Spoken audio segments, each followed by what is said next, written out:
Being a beginner photographer can sometimes feel overwhelming. There's plenty of advice out there, but I thought I'd share some tips from the photographer community to get you started in the right track. How's it going, everyone? This is Kevin. Today I want to bring along with me to share some beginner photography tips from the community. So let's jump right into it.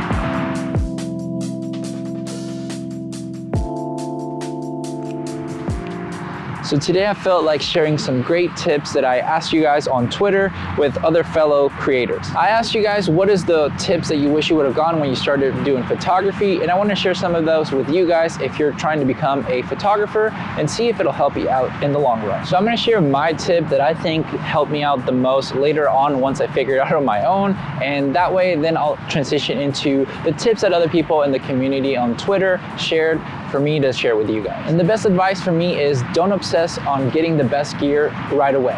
And the reason why I'm talking about that is because when I first started, I actually started with a Canon SL1 when I first started doing photography, had that stolen, and then I transitioned into a Nikon D3200 that was my father's, and I was just using it because it was the camera that was available to me. I then eventually got my own camera and I got a Sony a6000, and I started using that for a long time before I started to slowly but surely upgrade. One of the things that I started at the beginning of my career with photography was just kind of thinking that having the best gear was going to make me a better photographer and or videographer. And in all honesty, I kind of learned it a little bit the harder way, but I'm so glad that I got to do it this way for myself because I was able to acquire the gear that I was going to grow into, luckily, but I could have saved myself a little bit more of the hassle without having to go from an APS-C to then full frame and then acquiring certain lenses that way too. But for me is don't obsess over the gear, but more focus on just taking better photos by composition and learning ins and outs of every little piece of gear that you can get, even if it's the cheapest camera that's like $300, $400. So we're gonna go into Twitter right now and share some of the advices that other people shared, and that way I can elaborate a little bit more of what I think of them and see if I can apply any more explanation from it. One of the most important ones that I think is one that I saw that says just to go out to shoot and shoot as much as you can. Every time that they go out to shoot, they say that they get better within time and doing it over and over. I honestly believe that's very true. I've taken this time the last few years to really just put myself to create videos, and for me, seeing that aspect of how I've transitioned from when I first started to where I am today has helped me to see my growth as well. And I can apply that to photography too, seeing my first few photos to what I can do now. It's something that's very incredibly different, and just how much growth there has been by just simply saying I'm gonna go shoot, no matter if it's something that I'm gonna post or not online. See, one of the things that I think is very important is just to take photos of just anything, just like that. I mean, it's something that I probably won't post on social media really, but it's something that I just find that's interesting because sometimes you can get a really great photo in the imperfect kind of shots that you weren't really thinking were gonna be that great anyway. And that's something that I saw as well on Twitter. Somebody just talking about the imperfections sometimes can be beautiful. Don't obsess about being a perfectionist. It's better to be done than to keep thinking about something and not put out any content. So go ahead, take 1,000 photos if you want to, but don't obsess about the best photo every single time, because sometimes obsession is just gonna crater to not put anything out, and then you're gonna start kind of hating the process anyway. Come here, buddy. Quack, quack. Sir, that's gonna be $25,000, please, come back.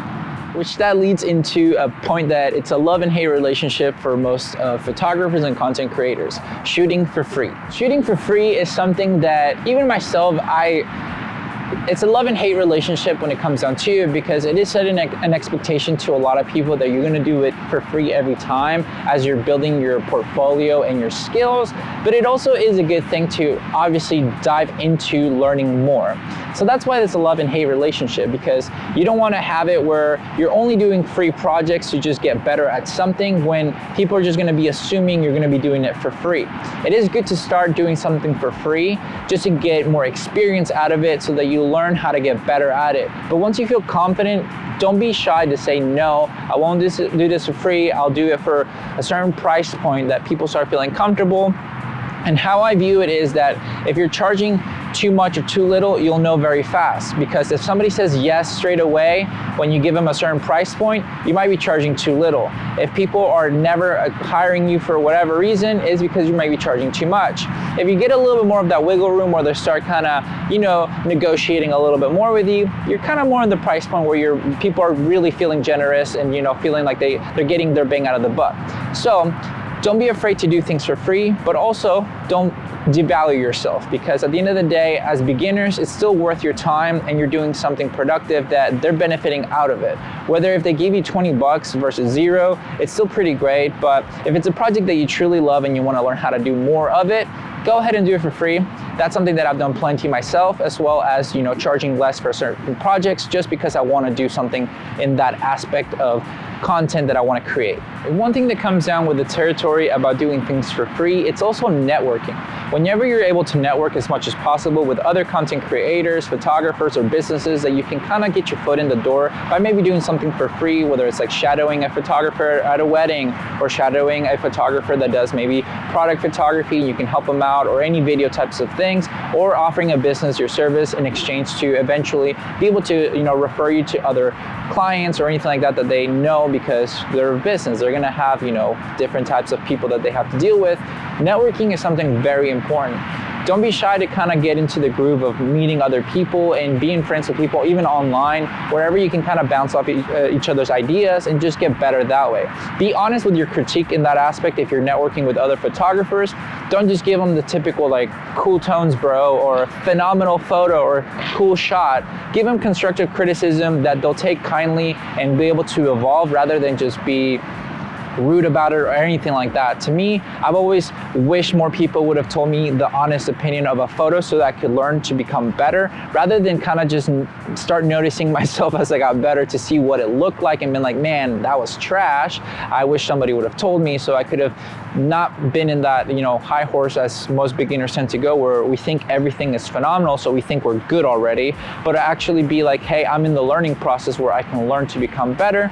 And if you find the people that you can associate yourself with and network with to have that mindset, you'll go faster, longer, and you'll get better at your craft sooner. Sorry. I was trying to be serious, but it is what it is. But anyways.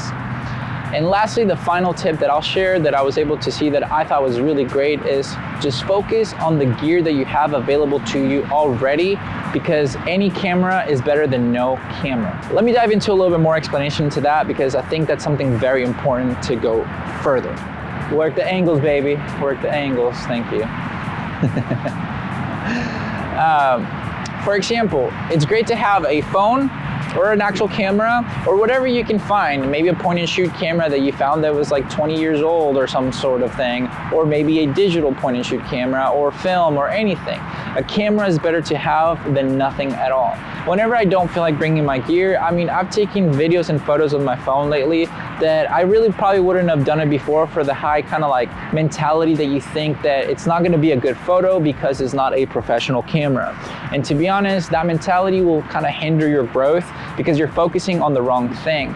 Like we talked about earlier, it's just gear should not matter so much in the aspect. Gear can facilitate things, but if you're in the process to get growth and get better at something, understanding the basics and rules of photography that you can learn to break or make better will help you out in the long run. So having the camera that's with you at all times, whether it's a simple phone camera or your actual camera, just use it and don't just put excuses to not create anything.